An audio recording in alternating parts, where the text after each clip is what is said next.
আমার বিয়ে হলো সেদিন। বলো কি গো, তোমার আবার বিয়ে হলো কবে? কি করে বিয়ে হলো শুনি?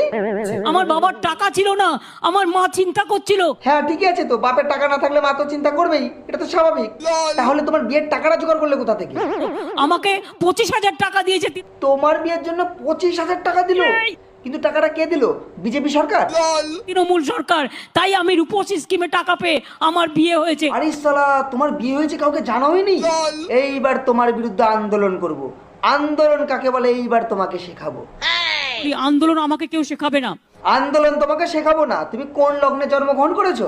আমি আন্দোলন লগ্নে জন্মগ্রহণ করেছি। তুমি যেই লগ্নেই জন্মগ্রহণ করো না কেন, তোমার শিক্ষা আমি দিয়েই ছাড়বো। তো কোন হ্যাঁ? আমাকে চেনো না? আমি দা বং কেজি গাই। তোর তো গলায় দড়ি দিয়ে মরা উচিত। তুমি ছেলে না মেয়ে সেটাই এখনো পর্যন্ত জানতে পারলাম না। তোমার ডিএনএ টেস্ট করতে আমি আসছি, দাঁড়াও। এসো ডিএনএ টেস্ট করতে, ভালো করে দিয়ে দেবো।